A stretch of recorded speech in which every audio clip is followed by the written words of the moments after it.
Muito boa tarde aí para todos e todas. Hoje é dia 20 de outubro de 2010, quarta-feira. O verbete é 1726, 4 páginas, 42 logias e 9 máximos. O tema, Síndrome da Autossantificação.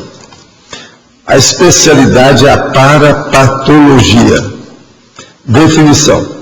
A síndrome da autossantificação é o estado mórbido, caracterizado pelo quadro clínico, no qual predomina o distúrbio da consciência imatura, rendida de modo ingênuo ou melífluo à defesa permanente e prioritária da própria imagem pública, emoldurada pela auréola da santidade.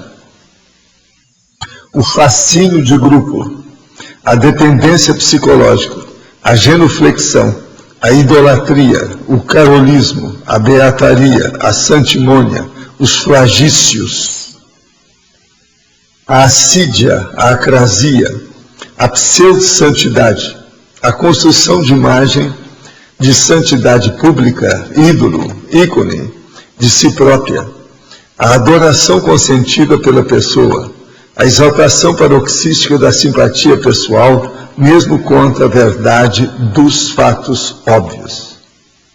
As falácias canônicas medievalescas, o controle comocional das massas humanas impensantes, a santidade deliberada profissional, o empenho para a autoinscrição no rol dos santos ou a geografia, a autoexpressão melíflua revestida de sacralidade.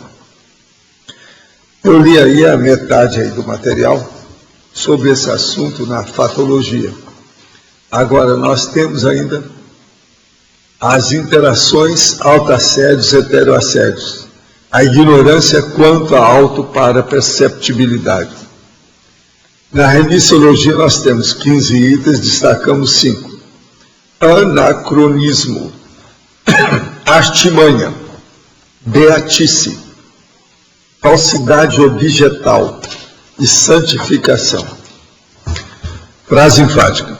O portador ou portadora da síndrome da autossantificação, em certos casos, pode até demonstrar boa intenção, porém, em nenhum caso evidencia discernimento cosmoético evolutivo. Como encara você os casos da síndrome da autossantificação? Você defende algum fã-clube de pseudo-santos? Agora, perguntas. O senhor respondeu ontem para um teletertuliano que é para ele abandonar a arte marcial. Penso que a questão é um pouco mais complexa, pois ao passo que existem artes marciais que fazem o praticante explorar apenas a parte física e esportiva, existem outras que vão muito mais além para o Kung Fu, por exemplo. Pois foi por intermédio dessa arte chinesa que eu tive os primeiros contatos com o domínio das minhas bioenergias, fazendo com que eu entendesse que a verdadeira força é as energias e a consciência. O senhor poderia comentar seu ponto de vista? Meu ponto de vista é o seguinte: a gente vem evoluindo desde que a gente era bambu.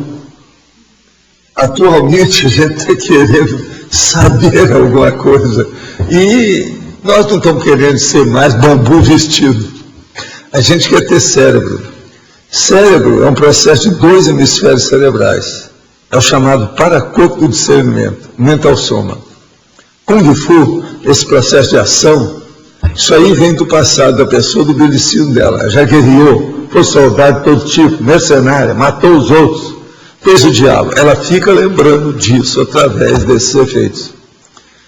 Então veja, isso é o quê? Não é o cérebro, isso é o cerebrinho, cerebelo, que é o da psicomotricidade. Então se a pessoa deixa disso, ela começa a levar a coisa para o discernimento. Então ela deixa de usar o poder da força bruta, que é um processo brutal, selvagem, atrasado, é um retrocesso, na verdade. Então pense bem, o ideal é eliminar essas tolices todas e você fazer a ginástica, os exercícios físicos por você. Hoje a pessoa pode fazer a opção de coisa dessa sem precisar disso. Existe, por exemplo, aí várias máquinas. A que eu indico mais aqui, quando a pessoa pode, que ela tem os pés mais ou menos bonzinhos, é esteira aeróbica, ergométrica. Isso aí ajuda. Pensa bem nisso. É o processo, então, aí no caso, de saúde consciencial. Agora, eu dou meu ponto de vista, a pessoa faz aquilo que ela quiser. Eu não sou absoluto em nada. Se me apresentar amanhã os fatos, baseados em fatos, que eu sou do princípio da descrença, tem que me mostrar os fatos, aí eu vou pesquisar para ver. O mais, eu não vejo razão de ser. A pessoa vai fazer aí qualquer coisa dessa do Kung Fu, ela acaba mexendo com o processo, fica no processo de movimento. Se envolve outra pessoa, sempre é problemático. O pior dessa história aí é a arte marcial. A arte já está, arte, já não é ciência. A arte é processo do subcérebro abdominal, é problema do porão consciencial, é a parte de bicho, é a parte vegetal da pessoa, é vegetativa, a vida vegetativa. Agora, marcial significa guerreira, é luta, briga, guerra. Pensa bem. Eu acho que tem alguma lógica no que eu estou falando para a pessoa refletir. Pensa bem. Outra coisa. Quando você tem contato com outra pessoa, eu já atendi gente que pegou AIDS só em matéria de karatê, por exemplo. Bateu o pé lá, que estava com uma ferida, pegou na ferida do outro, o sangue do outro passou para cá e pegou AIDS. Isso foi provado, tudo bonitinho, certinho. Outra, estou me preparando para iniciar a TENEPS. No entanto, tem alguns questionamentos. O primeiro é sobre o horário da TENEPS, uma vez que minha dupla é tenepsista e já tem um horário estabelecido para a prática e também tem um local reservado especificamente para fazer a TENEPS. Gostaria de saber se posso fazer no mesmo horário que ele, já que ele sai para outro local e o meu quarto fica disponível. É lógico. Consta do manual que a dupla pode desenvolver as práticas da TENEPS no mesmo lugar, até na mesma cama, desde que não seja no mesmo horário ou conjuntamente. No nosso caso, seria no mesmo horário, porém em local diferente. Isso poderia, lógico, qual o problema? Como saber se estou apta para iniciar a TENEPS no momento certo, sem precipitação? Aí é com você. Lembre-se bem, TENEPS é para o resto da vida, não admite divórcio. É o maior compromisso que você vai assumir na sua vida. Pensa bem. Momentos antes de adormecer, às vezes sinto a presença de algo extrafísico se aproximar e me sufocar a garganta. Atualmente essa presença faz meus ouvidos se dilatar. Certa vez me perguntou, se lembra de mim? Fujo de medo. Em outra, a minha cabeça entrou em um sistema como se tivesse algo solto deslocando da parede craniana. Tudo em plena lucidez, não sei como agir. Quando adolescente tinha sonambulismo, acordava perdido em casa. Hoje, aos 43 anos, escrevo um livro sobre religião intitulado Nós versus Nós Mesmos. Em nome de Deus, o livro dos Espíritos e a Conscienciologia são minhas principais fontes. A primeira coisa, você está com assédio, dá um jeito de acabar com isso. Você de estudar estado vibracional e aumentar a sua defesa. O que você quer? Você está explicando tudo sobre assédio. Você nunca leu os livros espíritas, aí já fala. E a Conscienciologia? Fala tudo sobre assédio. Você já devia saber disso e se mexer. O processo só existe esse heteroassédio porque você permite, que é o autoassédio. Sem autoassédio não há heteroassédio. Corta a possibilidade da consciência dominar você. Agora, ó, se você tinha sonambulismo, mas precisa de ver como é que era, que às vezes isso já vem de décadas. Corta isso fora, isso é muito importante. Os efeitos colaterais da passagem de Cristo sobre a Terra, matou-se muito em seu nome, roubou-se e rouba-se em nome dele, criaram e criam diversas religiões, incontáveis templos, setarismos, anti-proex, e seus ensinamentos são seguidos apenas na teoria pela maioria esmagadora. Sendo assim, pode-se afirmar que a passagem de Cristo foi mais negativa que positiva? Não, pode ser que a dele foi muito boa, mas os resultados que os homens fizeram das coisas dele foram ruins. Isso aí agora, para você saber, você encontra com ele e vê o que você faz. Eu não encontrei, eu não sei. Vamos saber dele, com o evoluciólogo. O evoluciólogo deve falar o que é que se passa. Para saber, né? Eles têm que fazer aí o balanço da realidade, o inventário dessa condição. Atendi um paciente que vem com uma depressão grave há aproximadamente 3 anos. Não saía de casa, quase não tomava banho, comia ou tinha interação social. Tinha tentado alguns tratamentos medicamentosos, psicológicos e tinha ido a religiões sem sucesso. Dei para ele um antidepressivo tricíclico em dose alta e mais lítio para potencialização. Em 1 mês e meio, ele estava outra pessoa, irreconhecível, praticamente normal. Houve, nesse caso, algum processo extrafísico, apenas foi a medicação que fez. Não, aí a medicação, porque essa pessoa tem esquizofrenia, está na cara. Durante um passe que recebi em um centro espírita há uns 3 anos atrás, senti um odor de perfume de florais ou fragrância parecida muito forte. Curioso é que a minha mãe, que estava a uns 10 centímetros de mim, não sentiu cheiro algum. Diante disso, pergunto, isso vem a ser o fenômeno da olorização que o senhor comentou rapidamente em uma das terturas passadas? O senhor poderia me esclarecer do porquê de eu sentir o odor do perfume e a minha mãe não? Primeira coisa, aí pode ter sido olorização individual, quer dizer, só você que recebeu porque você tem ectoplastia.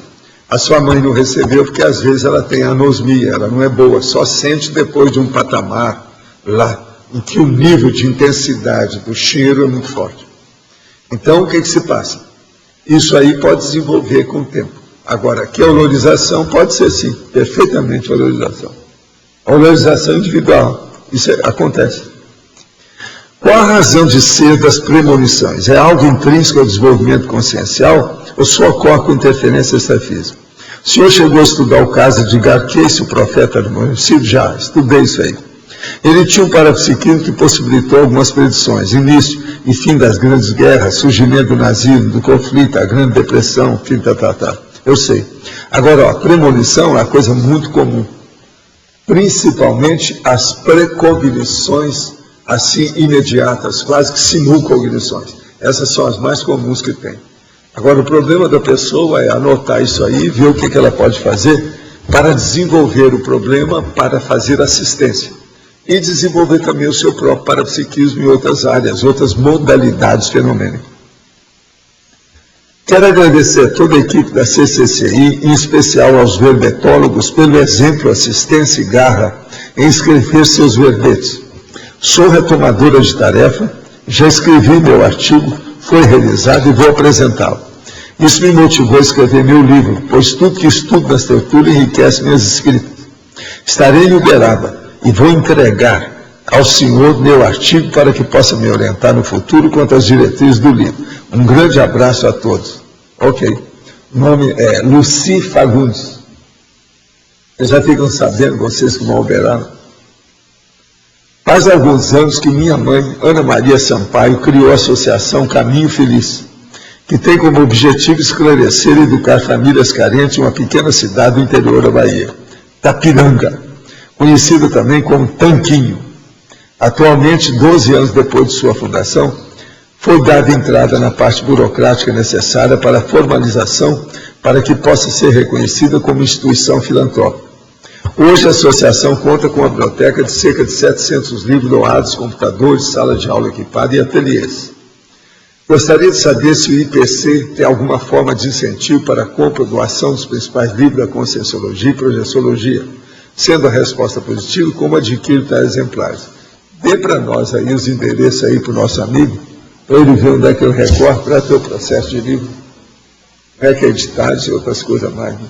Está falando aí do IPC, está falando aqui para nós que é da CAEC, mas o processo é da Editares. Quer ligar para Editares? Talvez é o caso da Editares, como é que eles fazem a modulação, os módulos, o desconto ou qualquer coisa. Eu vou te dar o telefone da Editares, que é 45 2102 1407. 2102 1407, que é o telefone da Editares, que é a editora da Conscienciologia. E tem também a livraria, que é a Epígrafe. Também aqui no CAEC, você pode ligar para o telefone da CAEC, que é o 3525-2652, e pedir a ligação para a Epígrafe. Tem um amigo que está passando por um momento muito difícil de sua vida.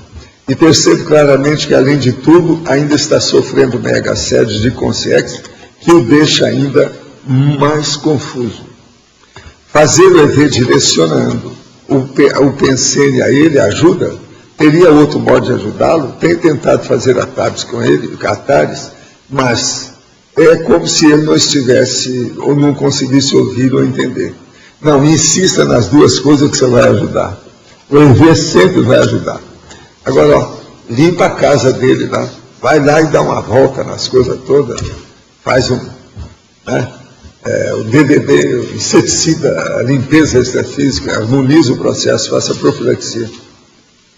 Ontem, ao me assediar por uma atrás, xinguei um possível assediador. Depois, quando me tranquilizei, percebi o erro e exteriorizei energias para ele, pedindo desculpas e reconhecendo o meu erro. Há algo mais que eu possa fazer por ele? Não, põe energia na situação. E nunca faça igual aquele meu amigo que, quando está nessas grandes capitais, ele ia pegar um táxi. E estava chovendo e o táxi passava vazio e não parava. O Rio de Janeiro era muito comum essas coisas. Então, ele virava para o carro e falava assim, vai ficar impotente. Eu vi isso várias vezes. Tentei mudar a cabeça dele, mas não adiantou. Você entendendo? Então, não faça isso. Lembre-se desse meu amigo que transformava todo motorista em impotente. Era a maldição que ele julgava. A gente não deve fazer maldição para ninguém. Tem que pensar positivo. Outra coisa, às vezes era a hora que o motorista tinha que ir para casa. Então ele estava indo no sentido contrário, você está querendo ir para cá, ele queria ir para lá, por isso que ele foi embora. A gente tem que entender o profissional. Então é preciso pensar bem, cuidado. Lembre-se, o rapaz da impotência, tá? Está explícito nos evangelhos cristãos uma preocupação sistemática por parte de Jesus de Nazaré e dos evangelistas de que sua biografia se ajuste às profecias da tradição judaica do Messias que viria salvar a humanidade. Inclusive, quando questionado sobre a necessidade de sua morte, ele teria afirmado que é necessária para que a profecia se cumpra. Como o professor avalia esse calculismo sistemático em criar um mito pessoal, ou como o senhor diz, árvore mística, dentro do contexto da proex, desta personalidade histórica?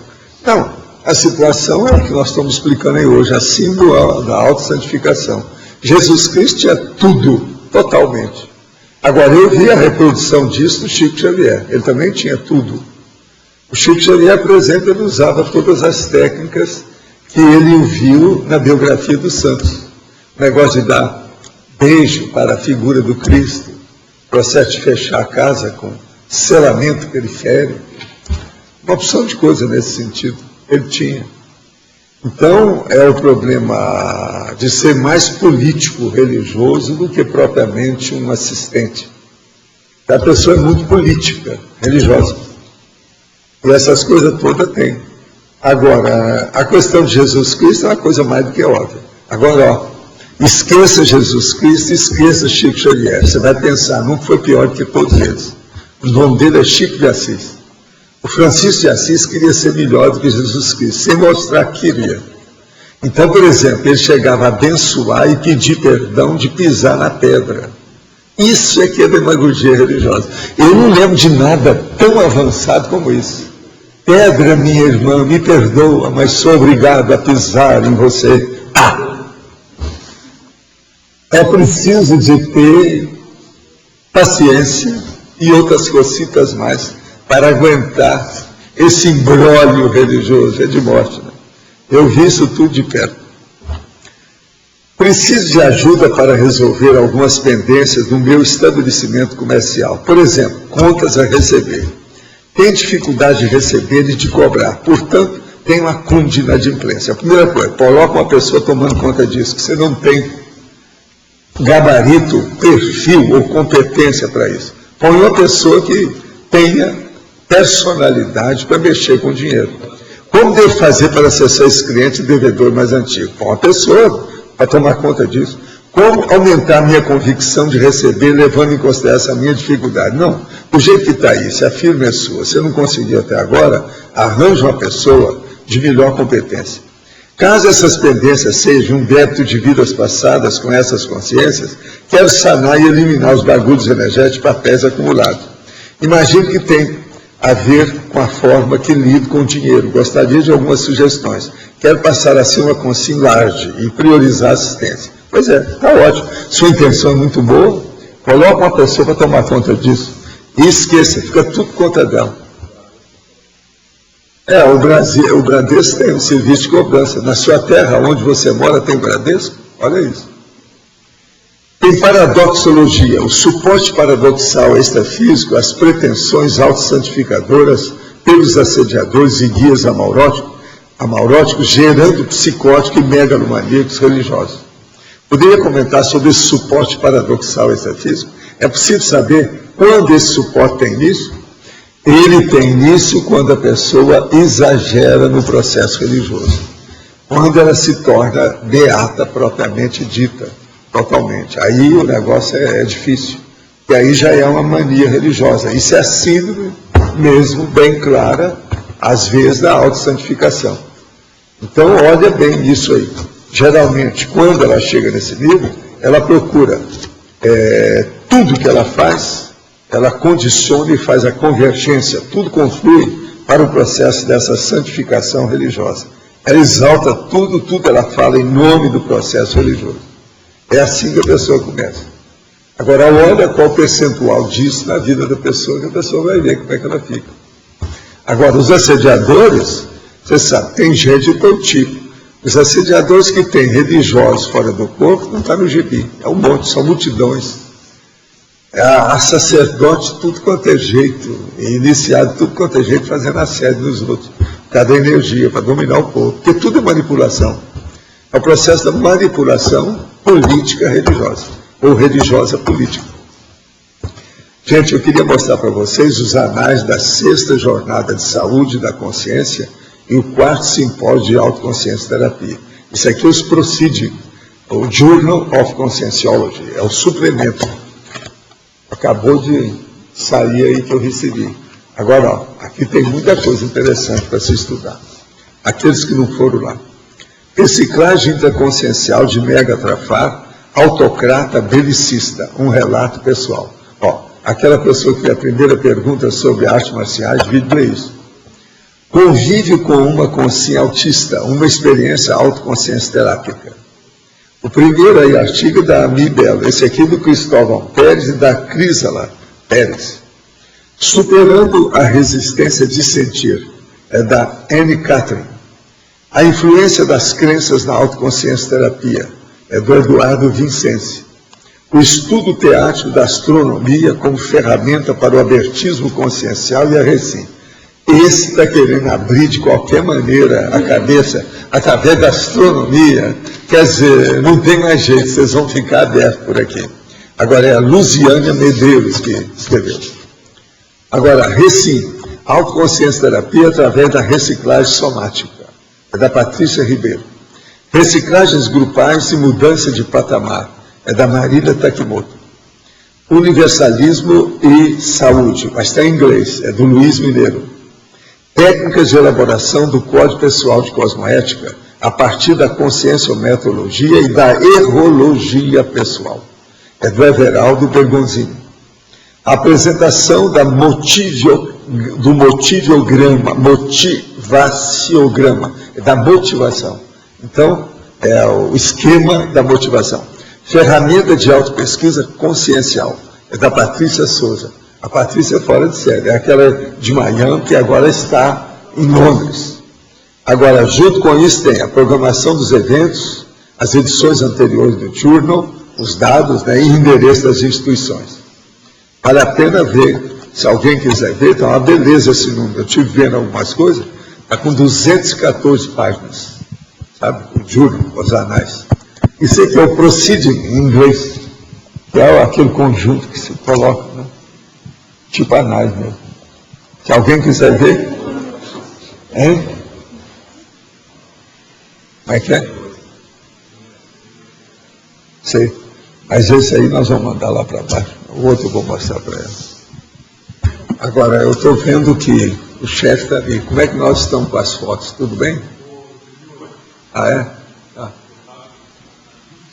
É, 25. Você viu qual que é, né? Só tem uma que nós estamos dois, né? Sim, só uma. Pois é, tem que ser aquela.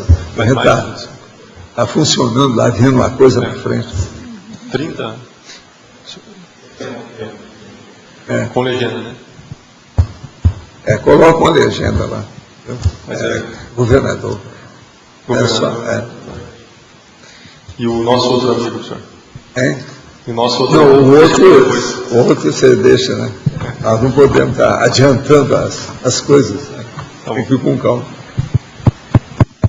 Agora, sobre a santificação, eu queria falar para esses que são mais do que santos que existem aqui, por exemplo, o Arlindário. Esse aí, pelo menos, ele fala, briga, rebate, refuta, né? Já tem um processo de ideia, então é diferente. Entende? Então vale a pena a gente pensar nisso. Como é que a gente fica? Como é que nós estamos nessa? Síndrome é síndrome, né? O que vai fazer? Tem que estudar. Professor, aqui nós. Sim. Sobre, porque a gente tem notícias de alguns intermissivistas que têm a hipótese de terem sido santos da Igreja Católica. Não, por exemplo, mas eu queria... a Veronesa é santa da igreja. Então, eu queria saber o que leva, como é que é essa transição, uma pessoa que teria essa síndrome... Tudo a ver com a interesse, a intencionalidade da pessoa dentro disso. Sempre ela, lá, às vezes, ela é bem intencionada, ela está ajudando os outros, aquilo vai ajudar. Mas ainda não é o ideal, porque está muito na base da emoção, da política pessoal, muito processo egóico ainda.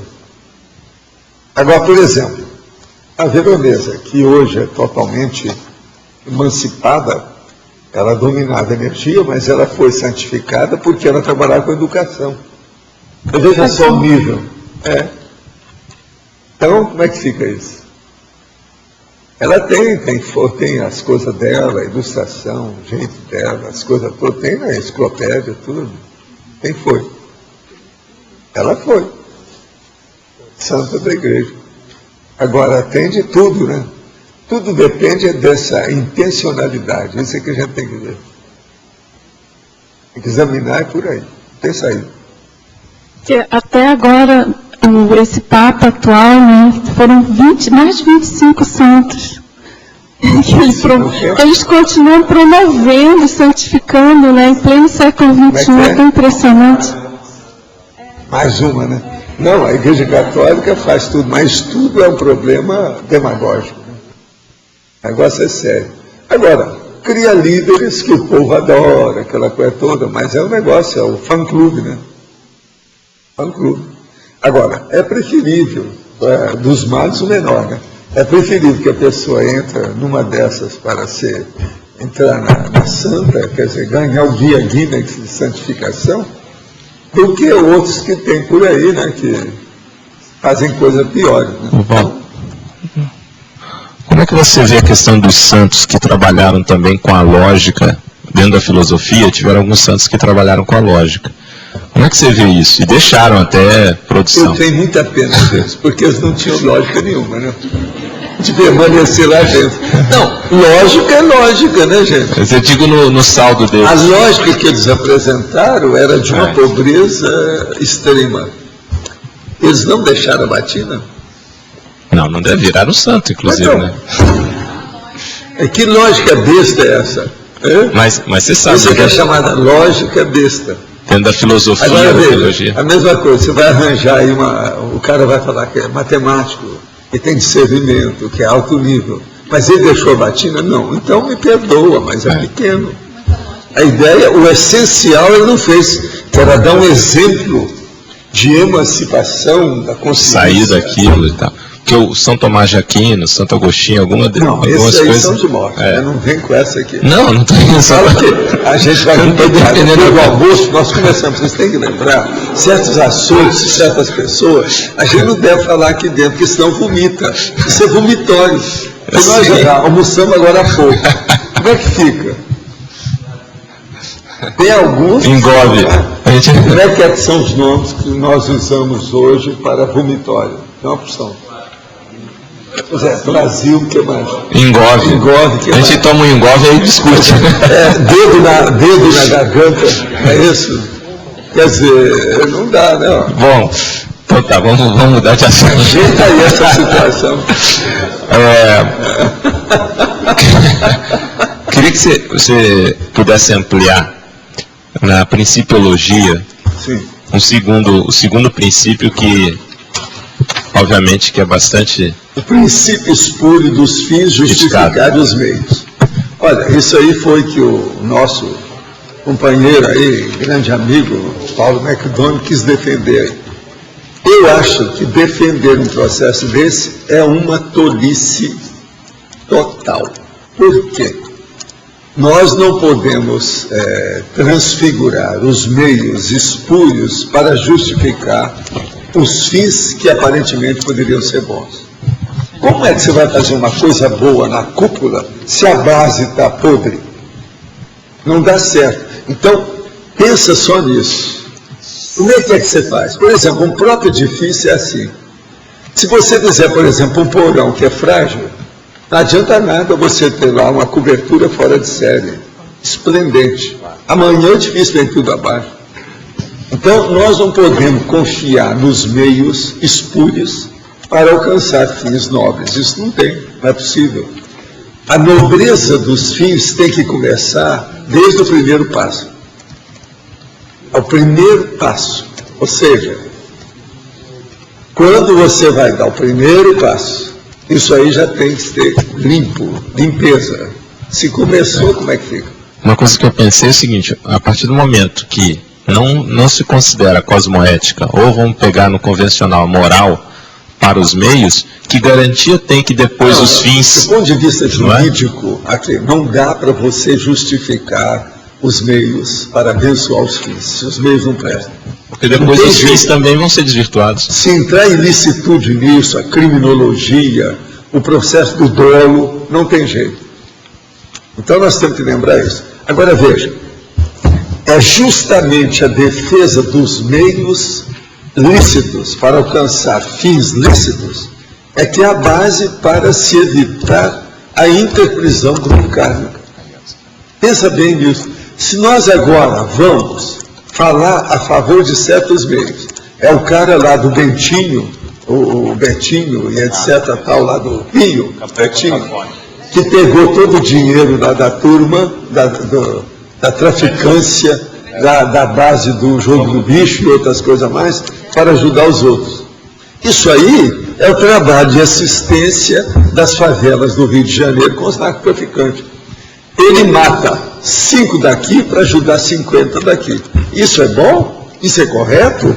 Tem lógica? Tem cosmoética nisso? Não, é lógico que não tem. Então veja bem como é que fica. A situação é precária. Uma outra coisa.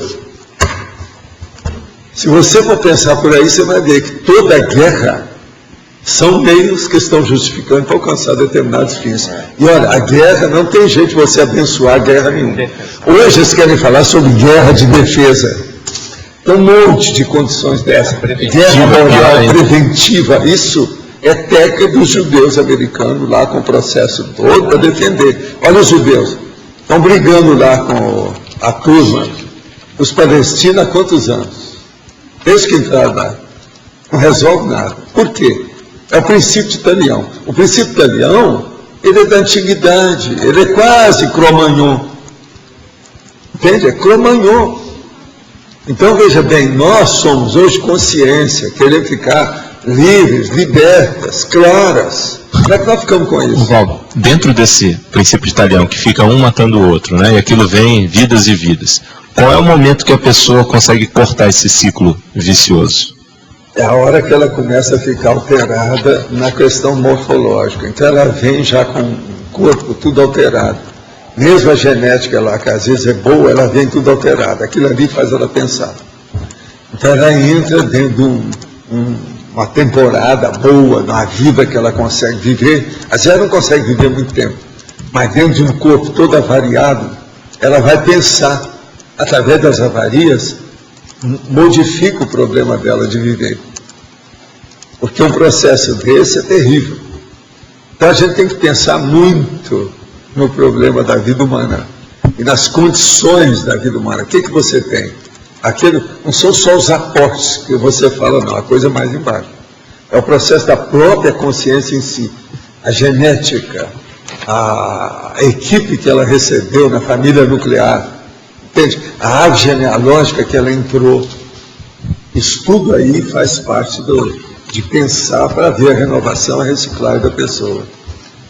Agora, veja, tem gente que não tem jeito de sair disso. Eles querem sair, por exemplo, dentro da etnia aí dos judeus. O cara não consegue. Às vezes vem há milênios daquele jeito. O processo é muito antigo. Como é que faz? Agora, Valdo, também nesse processo de saída da interprisão, pegando o exemplo de etnia, deve ter várias formas que isso vai acontecendo, né? Às vezes uma mais radical, que a pessoa renasce numa outra etnia que não tem nada a ver, mas pode ter uma diluição, vamos dizer assim, gradativa, não pode? Por exemplo... A gradativa, por exemplo, aquele nosso amigo, que é um psiquiatra, meu amigo, que escreve sobre aquele assunto. Perfeito. Que lá é considerado sagrado. E para ele mete o pau. Já escreveu até livro. Quer dizer, essa personalidade está se despedindo do processo. No caso ali, circuncisão e tal. É a circuncisão. Ele tem livro contra o assunto. E ele é judeu lá de dentro, psiquiatra. Então, eu considero esse homem fora de série. Ele está se emancipando, está na fase de recomposição. Perfeito. Interessante. Quer dizer, pode ser que numa próxima ele já não vem como... Já não precisa mais de participar. Entende? Ele pode trabalhar e fazer assistência por fora. Ele não precisa de nascer lá dentro. Legal. Ele não precisa de ser mais bergue. Agora, como é que fica, por exemplo, os filhos dele? Tudo tem relação. Eles estão no mesmo patamar ou já... Ainda estão, tem né? relação. Podiam estar mais liberados também, ou pode ser? Não, tem relação. Está preso dentro do processo. Agora, ele já mostra uma emancipação muito séria, já vai ajudar todo mundo. Ele é um líder. E outra coisa, os argumentos dele, gente, você combater o processo de uma etnia de 5 milênios, um dos princípios básicos, sagrados, sacrossantos, e ele fazer livro, sendo ele lá de dentro, olha só, isso é que é testosterona. É o que eu vivo falando. Eu sempre admirei, eu falei isso para ele. Encontrei com ele, com a senhora dele, tudo, uma certa época, eu falei, olha, eu admiro muito você é um ídolo para mim. Fora de sério. Porque eu sempre combati esse negócio da circuncisão, porque eu andei estudando isso demais, eu atingi muita gente no interior. Entende? Porque o processo da circuncisão é que leva o negócio para manter também a infibulação, que é a mutilação feminina, uma coisa puxa a outra. Entende? Isso aí é um problema. Agora, então... E outra coisa, a circuncisão acaba com a sensibilidade sexual do homem. Cada glande, ela perde a sensibilidade. Então, Valdo, a gente poderia, a partir desse caso, né, a gente poderia falar que uma das formas da saída dessa interprisão grupocármica, nessa recomposição, é a partir de uma crítica a um idiotismo cultural daquele grupo, esse é um esclarecimento, né? Essa aí é uma da saída, mas ó, essa aí serve como exemplo para você ver a emancipação inicial da pessoa nesse trabalho, a libertação dela, o início do 13 de maio. É comum escutar na tertúlia o professor comentando, meu jubileu de medicina e de odontologia, laboratório tal do CAE que fez uma década, instituto tem 2 décadas, tal livro meu tem mais de 4 décadas, faço isso desde os 9 anos, entre outros comentários relacionados ao tempo. Por que o professor dá importância à questão do tempo nesses itens relacionados acima? Preciso explicar isso? Vocês querem falar? Poderia comentar sobre isso? Quem é que quer falar? Alguém quer falar que não seja eu? Posso? Quer que fale? Olha, uma questão do tempo muito séria é a sustentabilidade ao longo dos anos. Não adianta nada fazer um serviço de assistência que ele é volátil. E muito dessa questão do tempo... A expressão do carioca, quantos anos de praia? Vários anos de praia. E é muito importante considerar que aquilo se fixou. Então, isso é um dos indicadores de uma assistência séria, porque o professor Valdo fala muito a questão do livro. O livro é um fixador, vai se dessomar e o livro continua. Então, essa variável tempo é muito importante. O livro Nosso Lar, de André Luiz, recebido pelo Chico. Justamente. Olha a repercussão. E as derivações disso. A gente está vendo agora o Cristo Espera por Ti. O Cristo Espera por Ti. Quantos anos? Depois de publicado, já tem 4 livros falando sobre ele. Justamente. Descobriram o livro agora, ultimamente. Só para ver, um dos critérios na avaliação de qualquer livro, se fala assim, isso aqui é um livro clássico, é justamente quando ele transcende a época dele. Considerar um livro clássico é justamente porque ele passou daquela época e continua sendo útil. Então, olha aí como a variável tempo ela é importante na avaliação e na validação da assistência que é realizada. Ora, já que você está preocupado esse processo da cronêmica, que é a cronologia ou a paracronologia, eu vou te dar a dica. A melhor coisa que você pode fazer, passe 2 séculos sem ressomar, com lucidez, fazer assistência extrafísica para a gente. Nós vamos renascer, você vem assistir a gente. 2 séculos. De todos os filósofos, quais se aproximam mais da conscienciologia? O senhor acha que Nietzsche foi o filósofo mais assediado por consciência? Quem é que é filósofo aqui que seja bom? O filósofo bom que se aproxima muito da conscienciologia, que eu conheci bem, foi o Ponce de Miranda. Esse eu vi de perto. Em certas coisas da filosofia dele, devido ao processo da defesa do direito, sobre várias modalidades do direito, ele foi um grande filósofo. E esse eu conheci de perto. Jantei com ele muitas vezes, tal, tudo em casa, tal.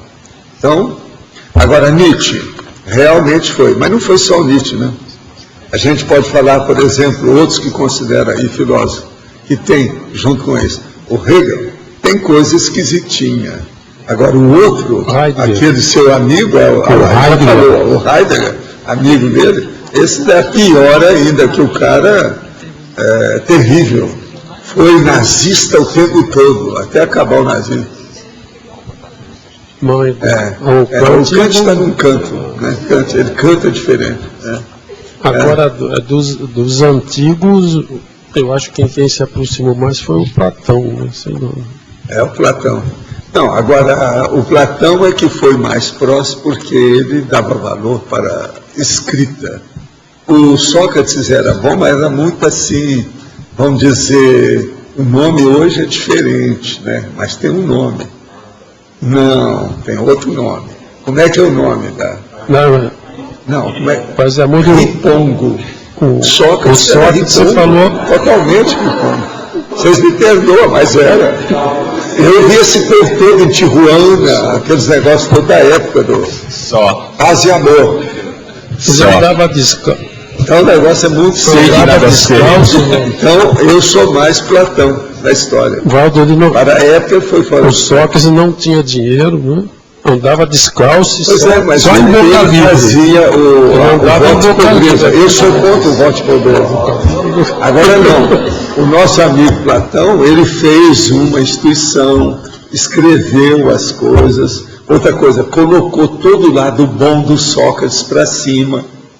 Ninguém pode falar nada. Ele não destruiu o Sócrates, ele levou o Sócrates. O Sócrates existe por causa do Platão. Entende? Por incrível que pareça. No entanto, quem foi o discípulo foi o Platão. Não foi o Sócrates. Sócrates foi o mestre. Então veja, ele é clássico do discípulo que superou o mestre. Totalmente. Não adianta vir que não tem. Qualquer um que for estudar isso com lógica filosófica de alto nível e ética, vai chegar a essa conclusão. A gente pode pensar que o Platão, ele fazia aquela técnica de ser o segundo? Porque ele se colocava embaixo, mas na verdade ele... Alguma coisa ele fez, né? Agora, a época era muito difícil para eles. Só dele fazer isso e ver, ter a noção do processo do livro. O Sócrates foi contra, ele era contra os negócios de registrar qualquer coisa. Quer dizer, um boboca total nisso aí. Entende? Era muito primitivo. Valdo, o Platão reconhecia as experiências de outras vidas. Não, e outra coisa, o Sócrates praticamente suicidou, né? O Platão não. Isso é muito sério também. Vamos pensar. Vocês forem cogitar de fazer comparações, cotejos e confrontos, vocês vão tender para o lado do Platão cedo ou tarde, não tem jeito. A falta de instrução é o que mantém a autossantificação? Não. Porque tem muita gente com muita instrução, tudo PhD, tudo quanto é jeito, que entra para manipular as consciências na santificação. Olha o que eu já falei o cardeal, no caso lá, o Mazarin, que é o azarão, é o mazarino, eu falei aqui. O cara é uma cabeça, não é bobo, outra coisa, cardeal. Falta as piores personalidades da Igreja Católica de todos os tempos. Considerando isso, o que é pior e maior? A idolatria de alguns torcedores pelo seu ídolo futebol ou a idolatria dos católicos fervorosos com os santos? Olha o resultado. Quem é que mata mais? Esse é o pior.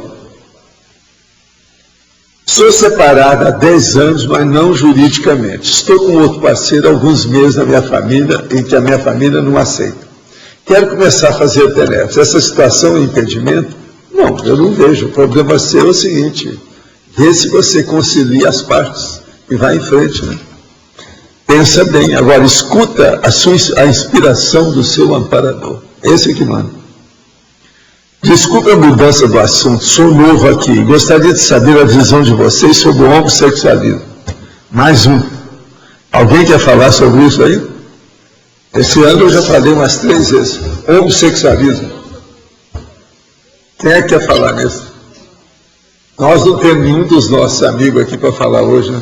Vocês sabem que até anteontem tinha um aqui. Ele foi embora, ele não está aqui mais. Aquele louro, bonito, cheio de vida. Ele é homossexual. Aquele que eu estava falando o nome dele aí por alto. E outra coisa, ele conhece tudo atualmente sobre conscienciologia. Agora, entendeu? Domingos, precisava de chamar o Domingos, não está aqui também. Né? Para acertar as situações. Esse é que devia te falar, né? Nós agora, quando tiver assim, o negócio é colocar alguém para falar. Seria bom, esse que já saiu do armário. Agora, de modo geral, eu quero dizer para você o seguinte, sobre o homossexualismo. Primeira coisa, nós não temos nenhuma discriminação quanto ao processo sexual de ninguém. Nós apenas estudamos tudo e todos, e de uma maneira nua e crua, com todo auto e heterocrítica. Então, vamos ver se me entendem. Não tem discriminação. Eu já trabalhei muito com homossexual, trabalho até hoje, tenho um monte de amigos homossexuais, inclusive tem amigas lésbicas, que eu gosto tanto dela quanto da parceira. Tem isso tudo aí, eu conheço esse negócio todo. Então, agora, o que se passa? O que a gente fala é o seguinte, que a homossexualidade não é o ideal, porque a pessoa está saindo da linha principal, da pista principal, indo para o acostamento. Só isso. Isso tem uma série de condições. Se, por exemplo, a homossexualidade fosse a parte básica, isso já estaria já implantado há quanto tempo? Isso vem criando problema através das eras e dos milênios. É um problema. Agora, o que eu falo é só uma coisa. Chama-se a linha de conhecimento da fisiologia humana. A fisiologia humana, hoje, a linha que estuda mais a fisiologia humana é a medicina. Eu fiz curso de medicina, fiz até curso extra fora daqui do Brasil, tudo sobre isso. Estudei também dentro dessa área, odontologia. Então, veja, eu acho que a fisiologia humana seria ideal que todo mundo estudasse, em todas as linhas de conhecimento, para ver como é que é a vida, para a pessoa viver com mais equilíbrio, felicidade, bem-estar, mais conforto consigo mesmo, entendendo as reações das funções do corpo humano. Então, o que se passa? O homossexualismo, ele vai contra a fisiologia, ele é antifisiológico. Então, há órgãos que foi feito para ser usados de uma maneira, e a gente vem já com a instrução de uso para usar. Agora a pessoa usa aquilo diferente? Então, eu mostrei, por exemplo, você vai querer pegar uma emissora de rádio através do liquidificador? Não dá. Quer dizer, é um negócio totalmente antifisiológico, não dá certo. Então, a mesma coisa, é forçar a barra. Tudo que a gente força a barra, cria problema e fica anormal. Agora, o Uma pessoa faz do corpo dela aquilo que ela entende, a gente entende isso, eu respeito muito a opinião de cada um, o posicionamento que a pessoa tem. Quer usar o corpo desse modo ou daquele outro, o problema é da pessoa. O que a gente vai fazer? O corpo é dela.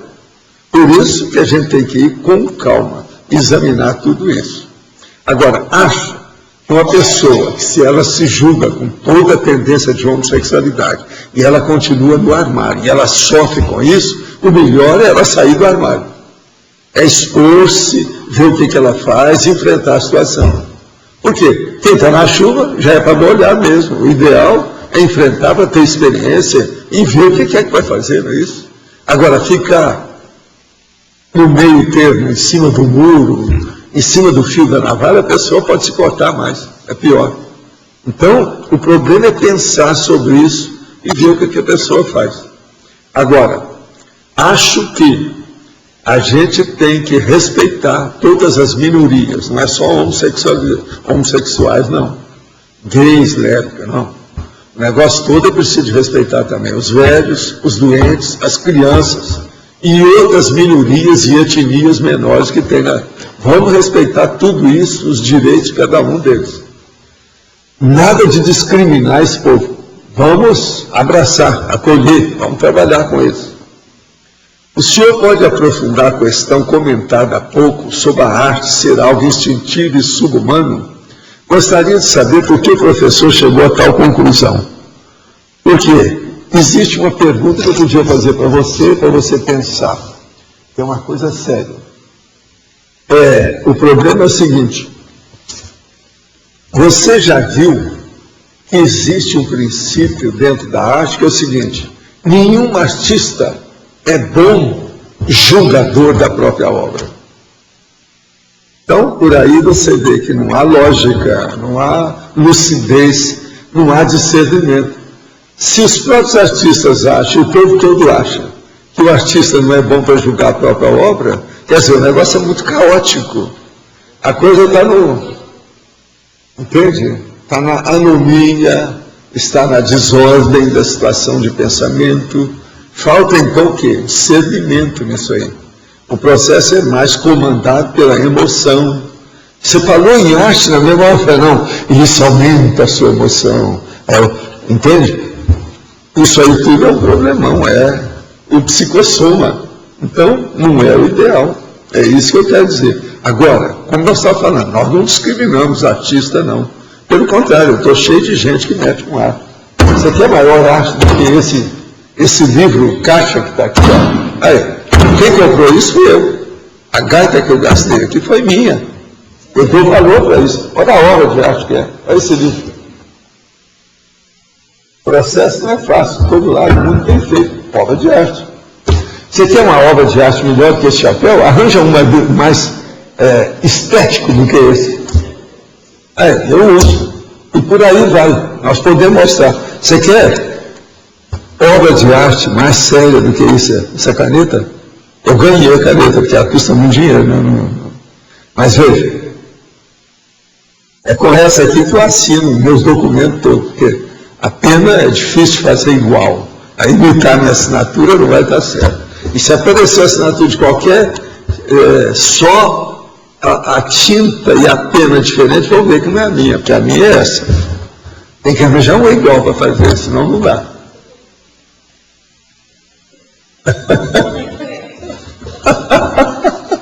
Você viu a energia? Espalhou tudo, né? Então, veja, agora o processo é o seguinte: vamos estudar o processo da arte e ver se já está na hora de você deixar a arte ou não. Porque às vezes você ainda tem muita culpa do cartel, ainda tem que fazer muita coisa aí, né? É possível relembrar outras vidas em sonhos? Sim, é possível. Pois minha esposa diz com frequência que eu falo inglês fluente durante alguns sonhos, coisa que me causa espanto, pois eu falo muito pouco, ou melhor, quase nada de inglês. Sim, agora, o negócio é que eu preciso de ver com o tempo se é só você que está se manifestando, que isso é um dos fenômenos claros que tem. Mas agora eu preciso de ver se não tem boi na linha junto com isso. Se você está sozinho ou acompanhado, quer dizer, no caso, mal acompanhado. Porque tudo é possível nesse caso. É o processo do transe. Isso aí é o transe, que pode ser um transe mediúnico de psicofonia. Né? Então, como é que fica? Valdo, esses casos de ex-santos que hoje são positivos, a exemplo da Veronesa, uma vez se falou do Padre O Padre Pio, não sei se foi santo, mas também hoje é positivo, mesmo na época foi positivo, né? Mesmo com Tacon. Agora, como é que esse processo aí, eles, no caso da Veronesa, do Padre Pio, como é que hoje eles podem se destacar mais até? Porque eles melhoraram, né? Deixaram aquelas coisas todas. Você olha bem a Veronesa, se ela já cuidava de educação e fundou uma série de educandários para ver se melhorava, já é alguma coisa. Os educandários eram ainda muito religiosos, tinham uma conotação muito grande, dogmática da igreja, né? A igreja, ela faz escola para que o povo fique dentro da igreja e combata as outras religiões. É a catequese, quer dizer, é uma doutrinação. Isso é dogmático, não é ideal. Ela caiu fora, a hora que viu aquilo, ela começou a trabalhar com outras coisas. Mas deve ter mais casos, e particularmente são pessoas que têm parapsiquismo, né? Padre Pio, deve ter mais. Então, tem de tudo, né? Esse aspecto tem de tudo. Agora, o problema todo é ver a intenção das pessoas de viver daquele jeito. É o caminho que tem nisso. É que é. Mas hoje, por exemplo, a Veronesa já está encaminhada com curso intermissivo. Tudo. Já tem, ela deixou isso, já está ajudando, e muita coisa da Itália, né? É igualzinho o caso do Emmanuel, foi para lá também para ver se ajuda. Ela trabalha muito com o processo italiano.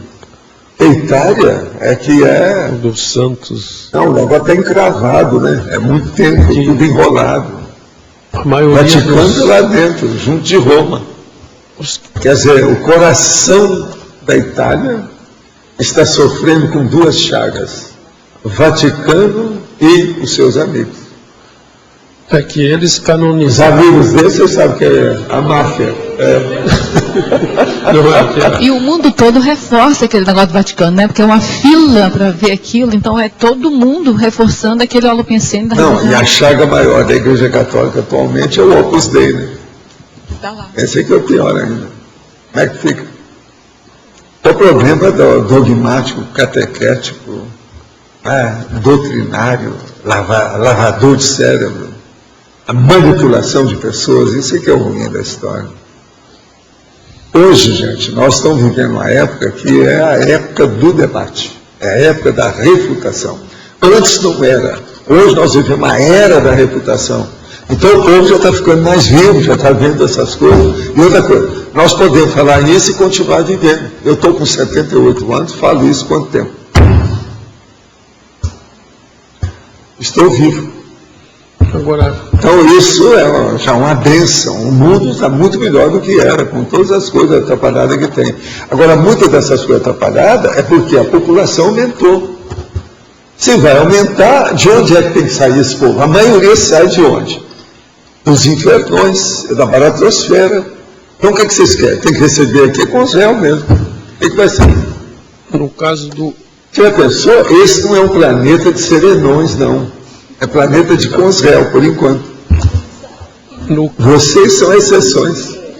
No caso do espiritismo, no teu caso você foi um infiltrado, mas esses casos que participaram de Tacon, o próprio Chico Xavier e outros, deve ter também, que já estão também em curso intermissivo, deve ter, né? Porque é uma linha... embora atrasada, que é da religião, mas ela se aproxima mais, né? Já tem mais, da realidade. Já faz a pessoa pensar, já tem lógica. Agora o problema brabo é que ainda tem muita manipulação. O problema nosso é o seguinte: toda vez que você chegar perto de uma pessoa e ela quer estabelecer certos princípios, tem que ser daquele jeito, para todo mundo, está danado. Aqui nós não temos nada disso, cada um tem sua liberdade. Só hoje eu falei bem aqui de uma série de coisas que eu não toco. Eu não quero para mim. No entanto, eu falo bem. Vamos bater palma para quem quiser. É o direito que a gente está defendendo, o direito alheio. Os direitos das consciências. É a vida. Mas então, Mas para mim, não. Me inclua fora disso tudo que eu estou falando aí. Tá certo? no caso do Kardec, já colocou várias vezes que houve um desvio dele em relação... Agora ele fez muita força. Fez muita força. E outra coisa, ele não era da igreja. Allan Kardec era mais da ciência, ele era matemático. Fez até livro de matemática como mestre escola do curso secundário na França, em Paris. Entende? Agora o problema é que ele apelou, porque ele estava doente, entregou as coisas, o negócio ficou por isso mesmo. Apelou para o J. Cristo, para ver se fixava as ideias do Livro dos Espíritos. Se tivesse ficado só no Livro dos Espíritos, pode ser que a coisa tivesse caminhado para outra. Mas ele tinha... O Livro dos Espíritos é que tem as maiores ideias, e ele codificou o Livro dos Espíritos. Ele pegou as mensagens, selecionou, fez a triagem e fez o livro. Ele tinha condições na época de fazer, e bem além, parece, né? Não sei. Alguma coisa eu acho que sim. Se ele não tivesse entrado pelo livro da prece, Evangelho segundo o Espiritismo, ele quis catequizar todo mundo, né? Querendo ou não. A Gênese, está cheio de bobagem ali. As coisas não vão. O negócio para ver as coisas boas, o que tem de bom está no Livro dos Espíritos. O resto é muita bobagem ainda. Entende? Ele não teve tempo para estudar, o negócio foi nos 14 anos só que ele viu isso, e ele transformou logo.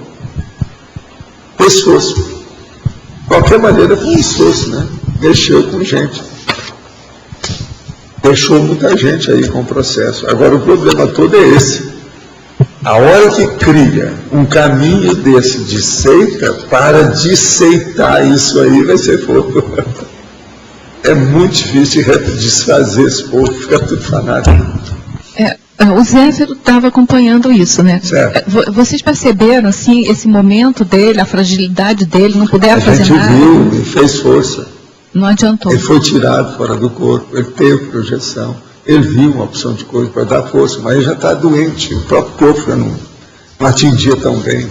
Por exemplo, era a hora dele fazer debate, mostrar a situação, fazer viagem. Ele fez muito poucas, porque ele já não tinha força para isso.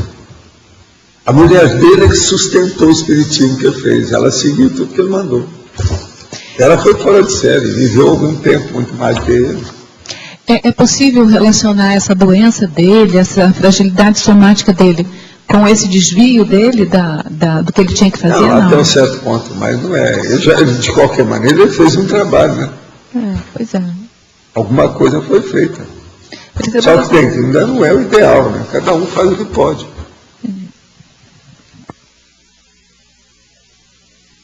Página 11, na sinergismologia, você poderia falar sobre esse sinergismo?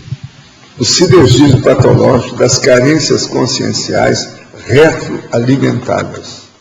O problema é o seguinte, a pessoa é o seguinte, ela tem uma carência consciencial, então ela começa a mexer com aquilo e ela alimenta os problemas. Às vezes aquilo já vem de longe e começa a retroalimentar e vai acumulando e vai fazendo o acervo cada vez maior. Isso aí é um sinergismo, uma coisa puxa a outra. Piora tudo para a pessoa. Agora, na questão da santificação, isso é horrível. O negócio se expande de uma maneira absurda. O caso todo que a gente chama a atenção é isso. O que você queria aí, Felipe? O Allan Kardec, o Holopensene da França, ele era diferente do que é hoje? Era menos pesado? Não, não é bem menos pesado. Ele tinha uma influência tremenda da Revolução Francesa. A Revolução Francesa, ela foi praticamente instalada para ver se melhorava as coisas. Mas nenhuma revolução, quando o negócio vira morte, melhora. E eles desviaram o negócio todo. Os negócios do Robespierre, o povo todo lá. Então virou um morcínio, uma opção de coisa atrapalhada com o tempo. Mas a força da Revolução Francesa estava muito viva ainda num período que Allan Kardec viveu. Você tem que ver que ele viveu do início do século XVIII, XIX, você está entendendo? Até 1868, 69, por aí. Então, foram 65 anos que ele viveu. Ele era professor que era ligado ao processo institucional.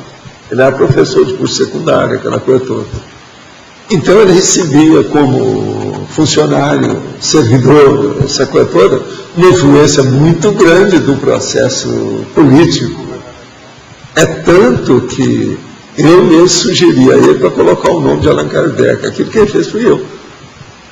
Das lembranças que a gente tinha dos processos dele lá, dos druidas e os negócios todos, Allan Kardec. Para não entrar o nome dele como professor, porque aquilo ia criar problema para ele. Você entendeu?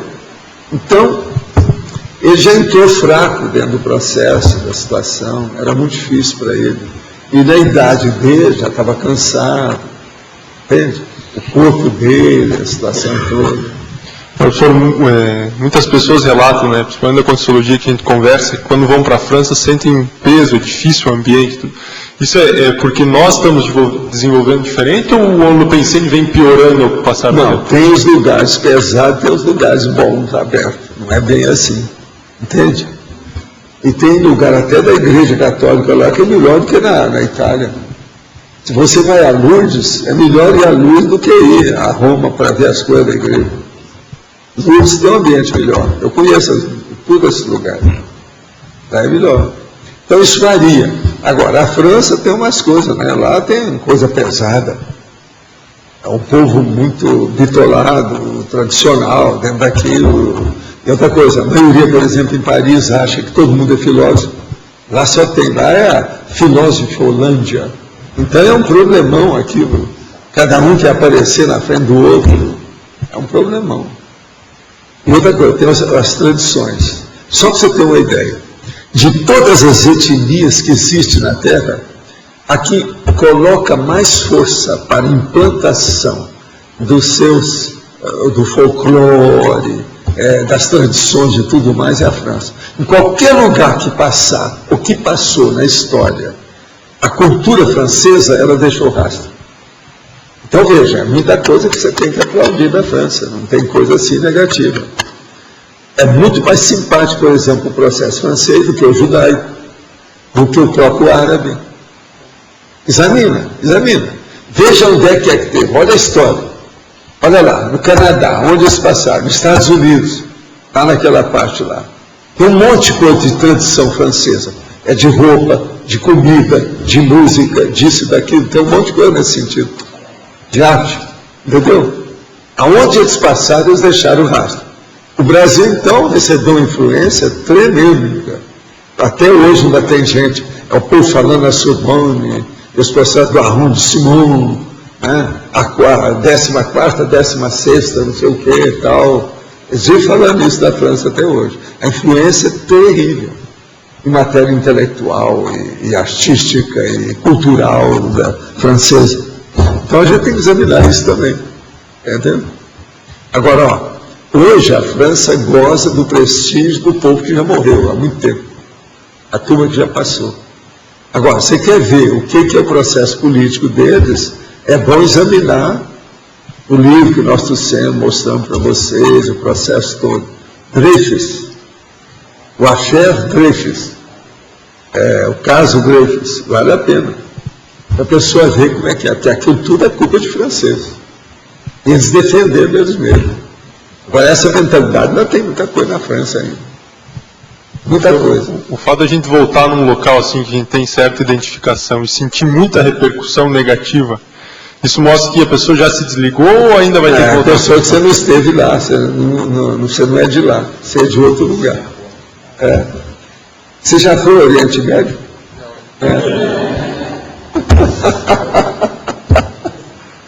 Olha bem isso, que às vezes o negócio é esse. Tem que ver, né?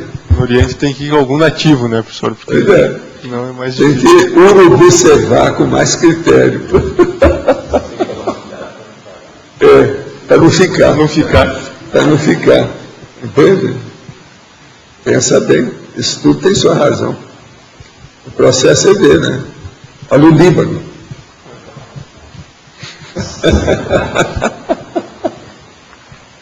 É a vida.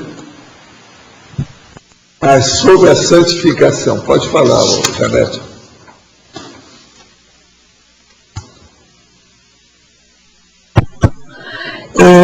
São duas coisas. Aqui na página 10, eu achei um erro, faltando uma letra aqui na... no posicionamento. Isso, ali. Nós já vimos. Tá, obrigada. Na página 11, Sim. em paradoxologia, o primeiro paradoxo, o senhor poderia comentar? O suporte paradoxal extrafísico, as pretensões autossantificadoras pelos assediadores e guias amauróticos, gerando psicóticos e megalomaníacos religiosos.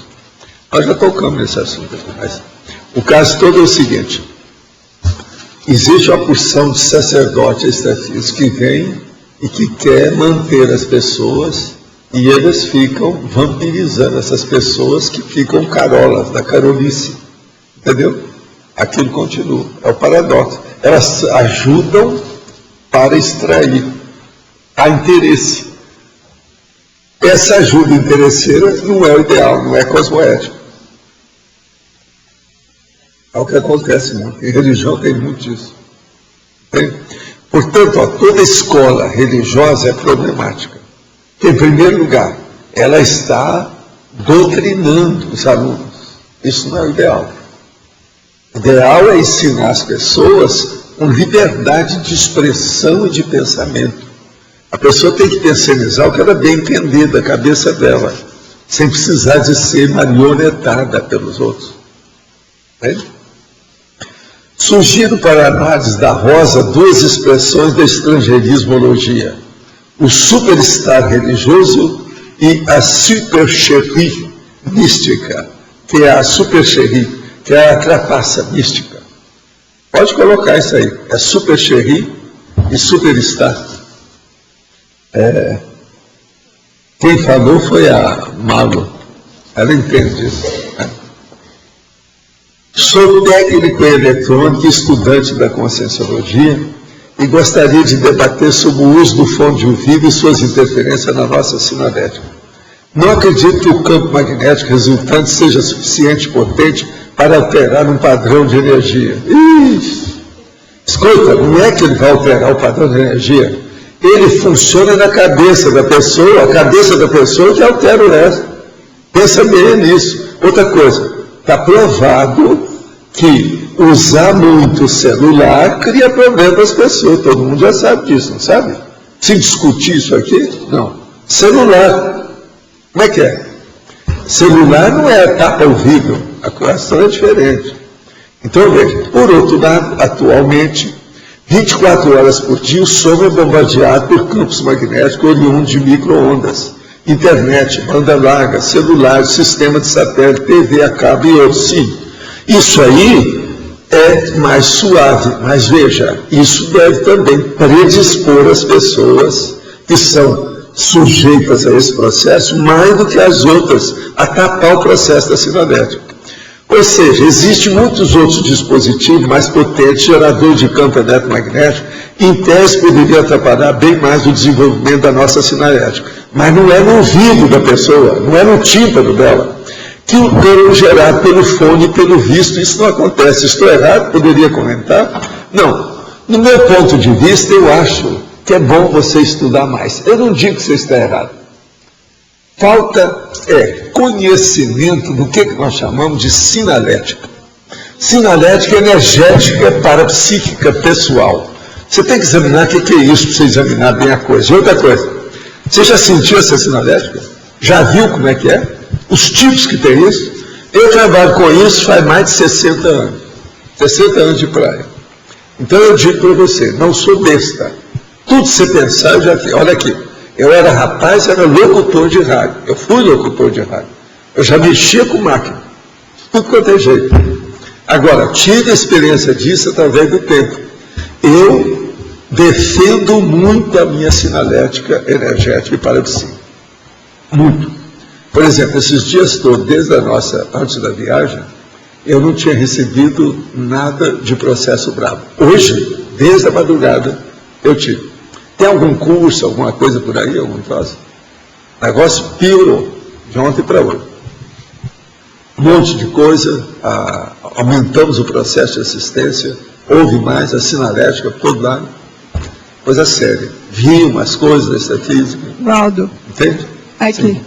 Ontem teve início numa cerimônia nas 3 fronteiras simultaneamente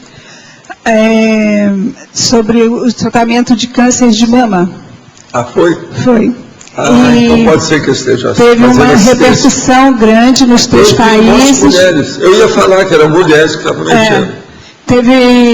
Então, isso aí é porque são mulheres que devem ter dessomado de câncer, que apareceram e estão fazendo assistência. Está na cara. Então, isso explica. Isso é aonde que foi? A cerimônia principal foi aqui nas 3 fronteiras, aqui no marco das 3 fronteiras aqui, mas simultaneamente teve lá na Argentina e teve no Paraguai. Isso. Porque eu não li os jornais aí, eu estou por fora. E teve com banda de música, tal, discursos. Então isso explica. E o Brasil... Tem um problema, tinha mulher no meio. Várias mulheres eu vi. O sistema de saúde aqui do Brasil está dando apoio aos 3 países. Inclusive teve até encontro com eles, com os chanceleres dos 3 países. Já é um movimento que está vindo já há muito tempo. Esse câncer é bom. Hoje eles estão estudando isso. O processo assistencial muito grande que houve ontem aí. Né? Ao mesmo tempo, eles acenderam uma luz azul, tem uma camiseta vendendo lá na Provepar. Quem quiser participar na caminhada. Uma coisa boa do câncer é que ele atinge todo tipo de... É uma coisa horrível, né? Mas é bom para assistência. Ele atinge todo tipo de pessoas. Então a pessoa não é igual, por exemplo, o pênfico foliáceo, o fogo selvagem, que atinge só gente lá da determinadas regiões. Classe. Isso aí não atinge tudo. Então ele recebe auxílio, isso é muito bom. Eu, inclusive, conversei com algumas pessoas orientadoras desse projeto para ver se eles vêm dar uma palestra sobre o câncer de mama aqui no CAE. Uma boa. Eu falei lá, se eles Quantas viriam... amigas minhas que já tiveram o processo? Pois é. Sei lá quantas não vão ter. Tem um percentual muito grande de mulheres aqui, né? Assina embaixo. Então, aí eu trouxe o panfleto e vou entrar em contato aí com o pessoal da CCCI para isso. Um surdo, por exemplo, não poderia ter sinaléticas. A sinalética mais séria não vai ter, porque essas que são propriamente ditas, vamos dizer, corticais, ele vai ter, porque só pela surdez já mostra isso, já travou o processo todo. Por exemplo, a vibração timpânica, ele não vai ter. Então tem coisas aí que a evolução dele tem que ser por outro lado, tem que usar outros tipos. Então, um surdo não teria outro sentido mais aguçado para perceber e interpretar a sinalética? Tem, eu mesmo vi isso, por isso que eu estou falando, eu trabalhei em surdo, cego, etc., lá em Uberaba, eu vi. Mas olha, eles são exceções. Os amparadores utilizariam outros caminhos para fazer chegar a informação até a consciência? Depende. Quando precisa, ele faz tudo que pode para ajudar. Agora, o problema é ver, se a pessoa é bem assistida, qualquer deficiência física ela pode superar. Se o processo tem boa intenção e ela arranja boa assistência, ela vai longe. A consciência, ela não tem aleijão, ela não tem deficiência. A consciência em si, ela tem insuficiência evolutiva, que é outra coisa. É diferente do corpo, vamos entender bem isso. Tem uma dúvida em relação à baratosfera. No filme Nosso Lar, André Luiz foi direto para a baratosfera e lá ficou por um tempo. A consciência, quando fica na Terra assediando as pessoas, ela morre e vai para a baratosfera e depois vem para cá ou morre e fica direto aqui. Como isso funciona? Depende do cara. Pergunta para ele. Cada um é de um jeito. Outra coisa, gostaria de divulgar um livro online muito interessante do Ivo Patar, intitulado O Chefe. E nós já falamos tudo aqui. Esse livro relata todo o esquema de corrupção do mensalão. Esse livro não foi publicado pela editora por meio de retaliação. Escuta, já foi divulgado, eu já mostrei o livro, inclusive o livro até encadernado aqui que a gente tem. Tu já tem publicado, tem tudo isso. Quem quiser ver, está na hora. Até domingo, não é isso? Até domingo. É bom. No outro domingo. É bom examinar para ver. Mensalão. O negócio não é fácil. E eles do mensalão agora, eles querem partir para o seculão. Quer dizer, o negócio então vão ajudar para os séculos próximos. Isso aí é que é o perigo dessa história. Né? O mensalão está no seculão. Não brinque. A casa da minha mãe parece uma igreja católica. Em todos os cantos tem quadros e imagens de santo e até água benta. Minha mãe acende velas constantemente assistindo às novenas na TV. Todos os dias, umas 4 vezes ao dia, não perde a programação do Pai Eterno. É programação do Pai Eterno. Existe isso? Ela é uma pessoa muito lúcida, mesmo aos 80 anos, porém vive um fanatismo muito grande. Fui católica durante mais de 30 anos e saí aos 4 anos. Tento me preparar com EV antes de visitá-la. Outro dia ela estava mal de saúde, a exteriorizar energia em sua direção e abraçá-la, a sua reação foi muito interessante. Ela me olhou e disse que sabia o que eu estava fazendo com ela. Pergunto, como ela percebeu? Como fazer com que meus filhos que vão até lá, como me aportar estando nesse ambiente? Como ajudá-la nessa situação? Olha, ela já está sensível às suas energias. Vai lá e ajuda tudo que você puder. Está na hora. Nessa idade, quando ela chegou, ela aí deve ser boa. Olha a vida dela, se foi uma vida produtiva em favor dos outros. Isso aí, então, mostra que ela deve ter uma sensibilidade maior, vai ajudá-la. Com todo fanatismo, com toda a beatice, carolice, etc. Né? Estado vibracional, ajuda muito. Qual o caminho para entender mais sobre a afetividade sadia? Quais são os mataburros mais comuns?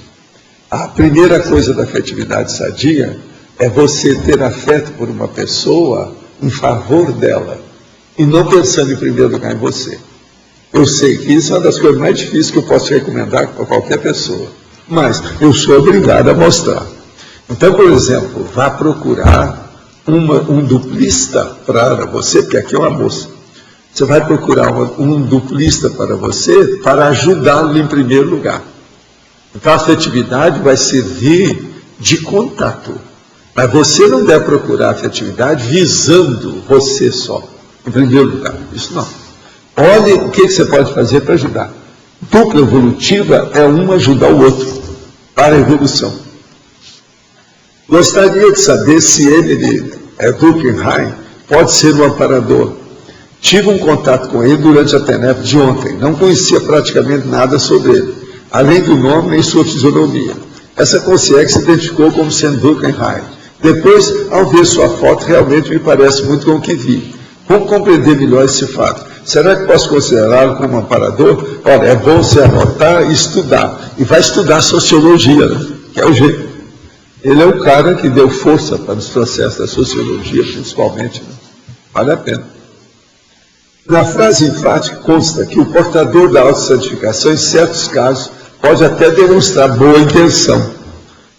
O que alguns demonstram. Por que o senhor enfatizou a boa intenção como exceção? Se a rigor existe um ganho secundário na autossantificação? Não, porque tem. Em primeiro lugar, a pessoa, para ser santo, ele não pode matar ninguém. Muito embora alguns tenham matado antes para depois virar santo. Né? Tem alguns até que mataram antes e depois foram receber o Nobel de Paz, da Paz. Outros mataram e depois foram Papa da Igreja Católica. Então, tudo é possível nesse assunto. É preciso ver qual é a intenção da pessoa e o que tem.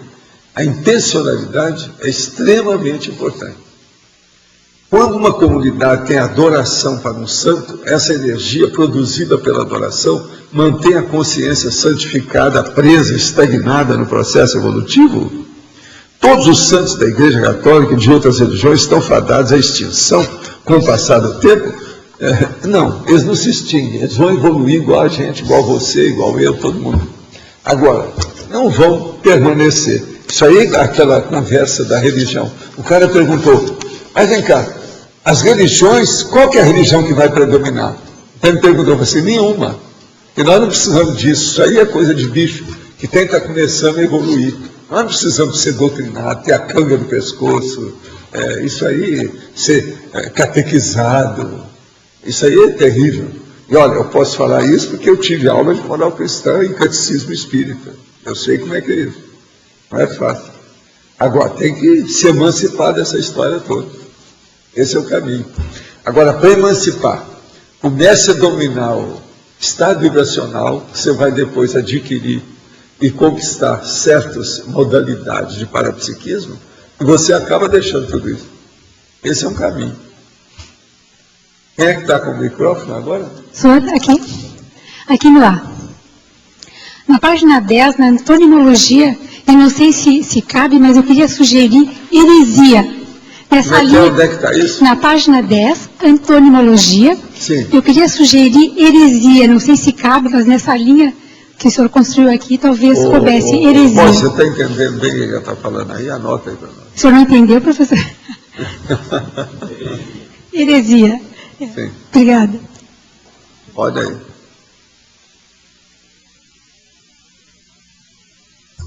O que é isso aí? Hein? Ah, é? Poxa, coisa séria. Me mostra aqui que eu vou mostrar essa raridade. Lenovo.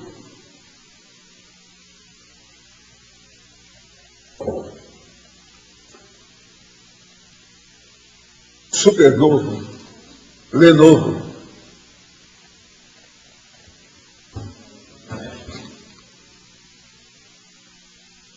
Ah, bacaninha, viu?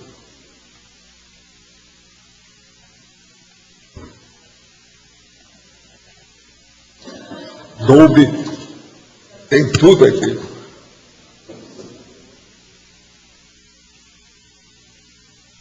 Impressionante, gente. Tem tudo aí. Olha aí. Quer dizer que vai ser sorteado aqui hoje? Hoje? Novembro. Dia 14. 14 de novembro. Valdo, a configuração dele... É só para vocês verem como é que é. Ele tem... Agora, quase que pode pôr no bolso. Então... Uma beleza, hein? Tem 1.6 de GB de processador, tem 1 GB de memória RAM, um HD de 160, que mais? A tela é 10.1, tela de LED, bateria agora, com 3 céu. Veja só a trama, a coisa bem feita, a textura que eles fizeram aqui para mostrar isso, e tudo, a textura ela tem reflexão. Impressionante, muito bem, muito. Olha, a tecnologia IBM, viu? Uma perfeição. Antigo, tecnologia IBM. São as melhores coisas, né? Eu sempre falava bem da IBM, né? Eu cheguei a comprar um laptop quando ele saiu por $14 mil em New York. Aí o homem virou para mim e falou assim: o senhor não tem nem 100 igual o senhor tem. Aí eu trouxe para o Brasil, foi aquele AUE, né? A hora que viram o que é que tinha, como é que funcionava, na época era o máximo, um estouro, uma loucura. Agora eu usei durante muito tempo. IBM eu sempre falava que era o melhor, era mais máquina do que os japoneses na época, bem mais máquina. De modo que vocês têm aí alguma coisa para pensar. Agora eu quero ver o seguinte: qual é a sabedoria que vai entrar nesse mecanismo? Entende? Eu espero aí a sabedoria, o que vai sair. Depois, o que vai dar frutos. Essa é uma máquina de frutificar. Vale a pena. A plantação vai dar frutos. Vale a pena. Ó, só aqui, ó, quantos não tem? Agora, aquilo é menor, que é todo isso. É bem menor. Esse é igual? Esse é Samsung. Esse não tem sunga, aquilo lá tem. O negócio é sério. Agora, eu estou vendo que hoje nós temos uma grande personalidade aí, sabe? Que é o professor Adélio, que está lá segurando o queixo. Não falou nada, ele está com medo de falar sobre a autossantificação. Nós sabemos que aqui já temos alguma ideia a seu respeito. Você pode se pronunciar e dar o seu depoimento, que a gente vai entender o seu posicionamento. Pensa bem. Tá certo? Ele está lá quieto, não falou nada, não é estranho isso? Vindo da parte dele, é uma exceção. É uma exceção. O caso é muito sério. Agora,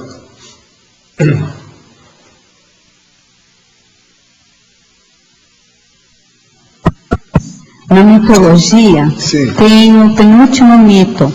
O mito da santidade desbancado pela autoconscienciometrologia. O mito da santidade desbancado por isso, pelo seguinte: se você for estudar o conscienciograma, você vai ver o que é que você tem de trafores, que são as suas virtudes, e de trafares, que são os seus defeitos. Então, a santidade começa a desaparecer na hora. Fica difícil de manter essa santidade. A primeira coisa, como é que um santo pode ser santo tendo dor de barriga? Ele não devia de ter, né? Uma cólica intestinal. O santo não podia ter uma cólica intestinal. Agora, Valdo, como que a gente faz para identificar, assim, os traços dessa questão da religiosidade? Tá? Então, porque tem, assim, a gente tem traços e a gente vai, né? Como identificar isso e como fazer esse trabalho de superação? O problema é ver se você quer fazer média com todo mundo através da água com açúcar. O problema da água com açúcar é que mostra a religiosidade. E o outro é melifluidade, aquilo que eu já mostrei aqui para você. Então fala, você, minha irmã, tem que pensar muito. É isso aí que é o negócio. Tem que começar a pensar isso, a melifluidade. Olhar até que ponto que você está fazendo média com os outros. Eu, por exemplo, às vezes eu mostro aqui as coisas, eu poderia falar, tipo escola, tudo fechado, sem nada. Mas eu não. Eu falo em todos os tipos de linguagem para ficar igual a todo mundo. Você está entendendo? Para acabar com o processo de santificação. O cara, há pouco tempo, ele chegou aqui para mim e falou assim, Bolas, eu cheguei e queria encontrar com o senhor, pensei que ia encontrar uma pessoa, encontrei outra. Eu pensei que fosse chegar aqui e encontrar um cara religioso, que o senhor esteve no espiritismo, tantos anos, etc. Tal. Estou vendo que o senhor é bem... Não, aí eu virei para você, eu sou bem da plebe, é isso que você quer dizer? Entende? O processo é esse. Vamos participar da situação igual a todo mundo. Agora, o problema é na hora do posicionamento. É mostrar quem você é. Aí é que vem a diferença. Agora, na religiosidade, lembre-se o que eu estou falando. Água com açúcar, você sabe o que é. Uma pessoa que quer fazer média com todo mundo. Tá? Essa política de fazer média, você está entendendo? Jamais dá o conta em ninguém. Isso é a politicária do Mazarin. É os processos do Maquiavel. É problema da baratosfera. É o que o Lula faz, diretamente da baratosfera. Fazer entende? Fazer a média com todo mundo.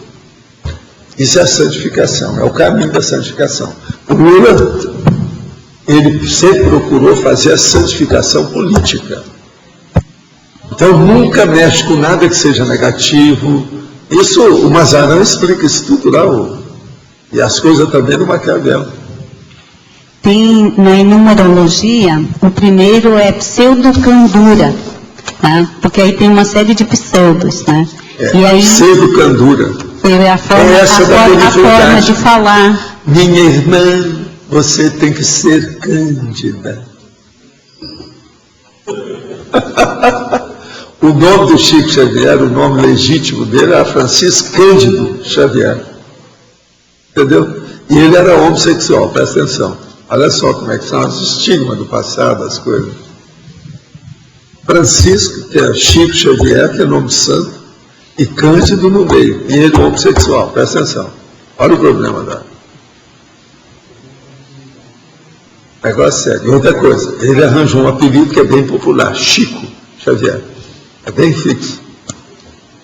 É uma perfeição isso aí, como é que a pessoa vai ser levada para um determinado ponto. Isso seria uma estigmatização? Até um certo ponto, mas não é bem estigmatização, é a demonstração da condição da pessoa. Ela está naquele nível, ela não podia deixar. Sim, mas demonstra talvez uma estigmatização do passado, né? Não, tudo é estigmatização. Então, a raiz as condições. A holobiografia da pessoa. É a da holobiografia da pessoa. Pois é, isso que aconteceu comigo e com o Chico, que os caras estavam examinando a situação, então eles pensavam que eu fosse seguir as coisas do Chico, levar aquilo para frente, ser o líder e tal. É um negócio, federação, aquela coisa. Então eu falei assim, olha aqui, eu sou totalmente fora do Chico. Então mostrei isso tudo, o nome do Chico, o apelido que ele tem, o que ele estudou, até que ponto, nem o curso primário ele não terminou, o processo todo do autodidatismo dele, que se impôs dentro da situação, o jeito dele. Aí eu comecei a explicar tudo, o meu jeito. Eu sou mais problema de homem mesmo, sou mais hétero, não sou homo. O problema, Valdo, eu tinha 1001 apelidos, no entanto eu não tenho nome nenhum, apelido nenhum. É o meu nome, Esvaldo Vieira. Veja bem como é que é. Então comecei a cotejar isso tudo para mostrar para ele, olha, eu não estou nesse nível, isso aí não é a minha praia, isso aí não é o meu, isso não é o mais importante. Para mim é outra condição. Eu não quero santificação de nada. Agora, enfim, eles perguntaram para mim assim, você já passou por isso? Assim, até um certo ponto. Você está entendendo como é que é? Por isso que eu estou depois disso aí. E eu mostrei isso tudo para o Chico. Falei assim, Chico, não dá, o problema é esse. Ele, com o tempo, ele entendeu as coisas, ficou com calma, tanto que ele prosseguiu as coisas todas. Quando eu deixei, eu pedi para o André Luiz para dar uma de mão para ele. Então o André Luiz chegou e deu umas mensagens. Logo que eu deixei o movimento espírita, foi escrito, a vida continua. Cada minha saída, ninguém falou que era isso. Mas depois eu André Luiz com ele. Você está entendendo? Ninguém viu. Eu vi direitinho a indireta. Você está entendendo como é que é? Da história. Morri de rir, 200 barrigadas de riso para todo mundo. Você está entendendo como é que é? Então você veja, o meu caso sempre foi muito pensado, calculado. Por isso que eu falo, seja calculista cosmoético. Eu sempre fui calculista cosmoético. Lá faltou o cálculo de tudo. Tudo na base da espontaneidade artística, sabe? Do subcérebro abdominal que sobe e fica no card chakra. Então domina tudo, a emoção, e tudo fica divinizado. Existe, você sabe, que nos Estados Unidos tem até curso de divinização. Sabia? Divinismo. É coisa da turma dos evangélicos. Divinização. É aquele que cantam, aquele negócio todo. Tudo lá tem divinização. Então, é fazer média com os outros. Você está entendendo como é que é? Agora, eu sempre fui da pesquisa, da refutação, da discussão do processo. Sempre. No movimento espírita eu tinha que estar segurando, para não entrar na história, para abençoar a pessoa. Então, de vez em quando, vocês vão olhar lá, ó, tem umas fotos que eu estou assim. Quando a pessoa está assim, é porque ela está se defendendo. Isso aí porque eu estava encapsulado. Defendendo o card chakra, a energia toda, o processo todo. Entende? Agora, dentro a questão da religião com Maquiavel, além dessa fazer média, quais são os outros traços, alguma outra coisa que a gente pode relacionar em termos com Maquiavel e a religião? Escuta, o pior é ver, por exemplo, esse Mazarã. Você sabe que lá dentro da igreja, um dos tetos máximos que existe qualquer cardeal. Agora veja, ele era um cardeal Mazarã, é o Mazarino. Então o bispo grande é mais do que o arcebispo, é o cardeal. Então depois dele é só o Papa. Agora veja, se você for ler o que esse homem escreveu, você vai falar, esse cara deve ter matado a opção de gente que está na cadeia quando escreveu isso, que ele está contra a humanidade. Então, ele é o representante da Igreja Católica mais baratosférico, mais diabólico, mais demoníaco que já existiu. E ele escreveu o breviário dos políticos para ajudar esse povo. Você está entendendo? Ajudar quer dizer, a ir para a baratosfera, diretamente, colocar os burros na água, né? Afundar o carro sem freio. Uma vergonha o negócio, Igreja Católica. Agora ele explica tudo, ao contrário de J. Cristo, a coisa toda. A melifluidade, os problemas, tudo, explica tudo. Agora, ó, um monte de padres segue esse cardeal. Ele é cardeal até hoje, tem 400 anos. Professor, sabe uma coisa que me espantou nesse livro? A didática dele. Que tem livros que são de filósofos, que enrolam e tal. Ele é super didático, embora é um cosmoético. Ele era cardeal, sabia tudo. Mas impressionante. Maquiavel também. Muito didático, muito claro, pior é isso, mas totalmente negativo. Escrever bem.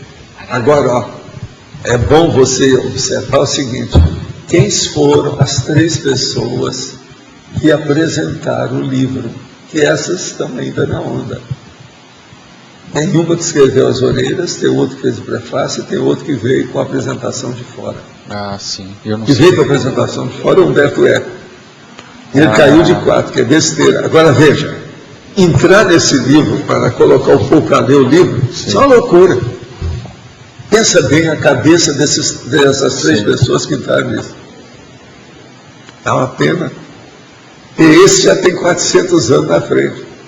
Sim. É tudo gente daquela época. E o Humberto Eco é bem isso mesmo, porque ele já escreveu até o negócio, o nome da Rosa da época, os padres da Praia da época. Mas quem são os 3? É o Eco, da Gema, aquele negócio todo. Estudou muito a semiótica, mas o negócio entrou aqui, saiu aqui, não adiantou muito a informação. Só de fazer a apresentação desse livro, onde é que fica a personalidade dele? Uma vergonha. Você já pensou? Eu vou exaltar o livro que o serial killer escreveu a favor da matança. É a mesma coisa isso. Pois é do Hitler, Mein Kampf. Vamos escrever a favor disso? Isso é loucura. Então pense bem. Agora examina que tem gente lá que vai aparecer mais. Tem gente do Brasil ali que está querendo aparecer de todo jeito. E olha bem os golpes, a pessoa usando aquilo tudo. Quem fez a orelha é a gente do jornalismo. Olha bem, se está usando as técnicas, você vai olhar, o perfil é exatinho, aquele que está ali. Entende? Jeitão. É terrível isso. Quando uma pessoa pega vamos dizer, um breviário para levar para a baratosfera, isso é um negócio terrível, né? Pensar, né? Eu gostaria que você respondesse, assim, fizesse essa analogia entre, na definologia você fala a prioritária da própria imagem pública, né? Que a pessoa se autopromove como santidade, né? E a tecnologia, as técnicas de manipulação interconsciencial. Essa pessoa, essa consciência se autopromove, se diz santificado, e depois ela manipula as pessoas para que reconheçam isso nela. Como fica essa mecânica? Procura ajudar as pessoas de uma maneira tal que ela mostra que ela não é nada, que ela não vale nada. Abençoa a pedra. Isso é a santificação. Então, por exemplo, fala de Jesus Cristo, igual que foi o Chico de Assis, e ao mesmo tempo ele quer ser maior do que o Jesus Cristo.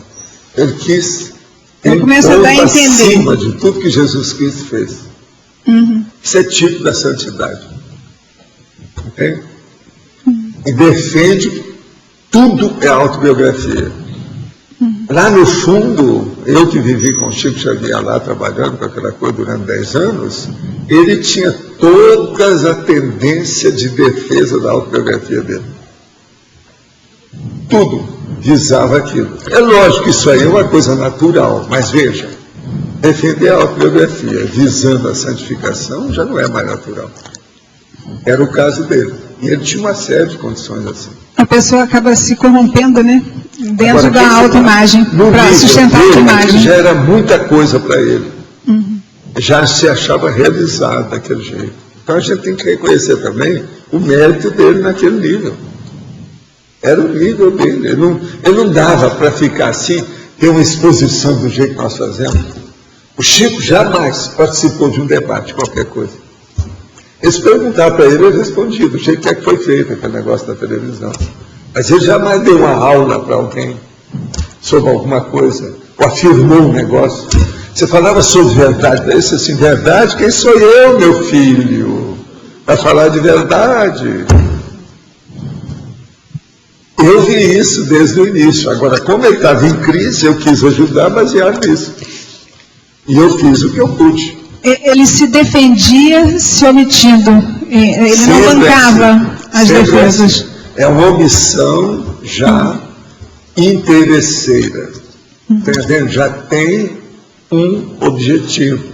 Tudo é estudar de caso pensado. Agora, o problema nosso é esse. Não há busca de esclarecimento sério. Primeiro é a santificação, esclarecimento vem depois. Nós aqui somos o contrário.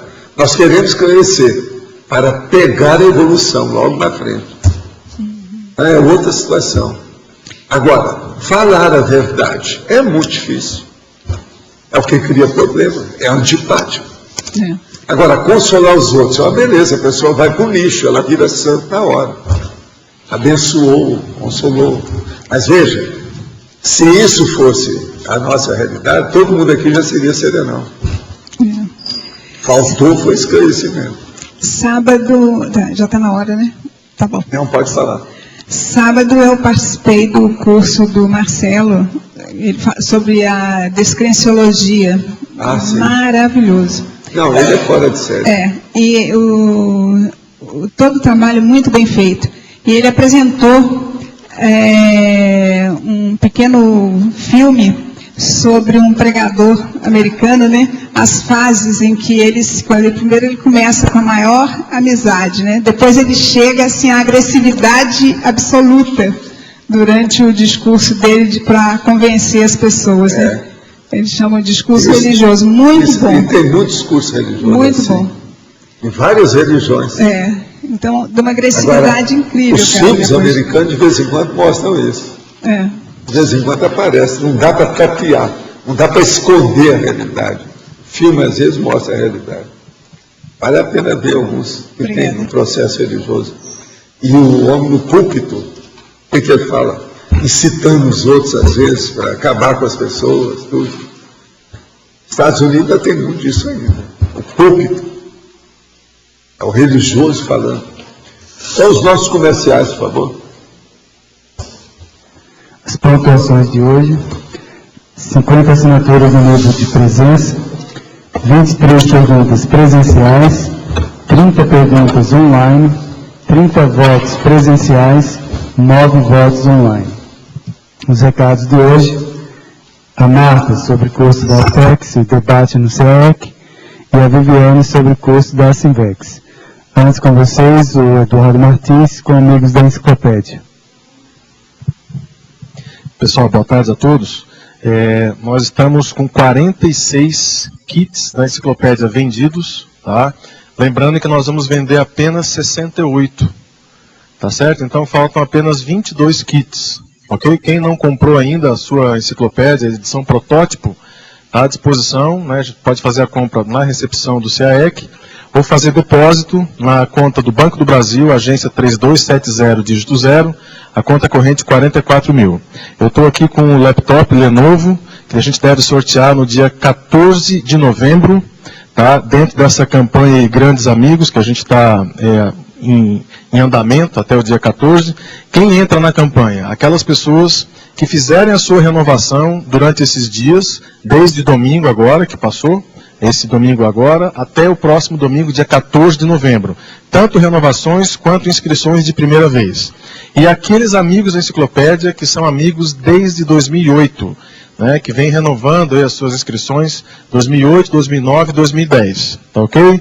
Então, o laptop Lenovo, ele não é usado não, diz Roberto, ele é novo, é o Lenovo. O Lenovo é essa linha que era da IBM, né? Então ele seria um laptop com as características e a tecnologia da IBM. Ele tem câmera integrada, web câmera, vem com Windows, né? Tem 1.6 GHz, 160 GB de HD, então é uma baita máquina e bem bonita, ele tem uma tela especial, não sei se dá para pegar daí da câmera. A capa dele aqui, a cobertura, um laptop bem bonito mesmo. Então, dia 14 de novembro a gente sorteia, ok? Obrigado.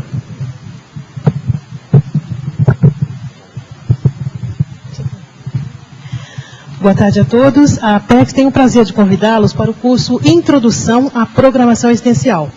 Esse é um curso para quem está ingressando nos estudos da Conscienciologia e, dentre os objetivos, nós temos apresentar os conceitos da programação existencial, a que nós chamamos ProEx, favorecer a compreensão do propósito de vida segundo a Conscienciologia e também motivar a realização do propósito de vida. Esse curso será ministrado nos dias 20 e 21 de novembro.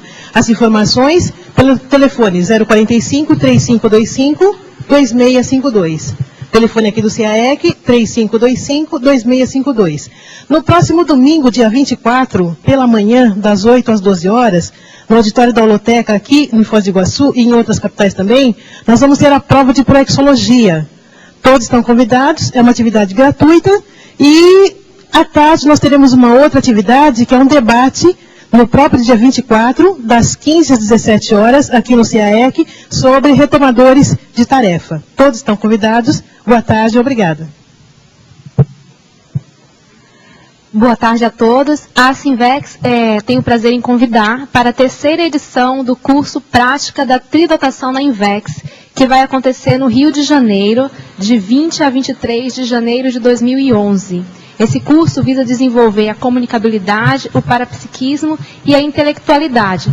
Lá nós iremos estudar a biografia do Leonardo da Vinci. Maiores informações sobre o curso no e-mail cursos@assinvex.org. Obrigada.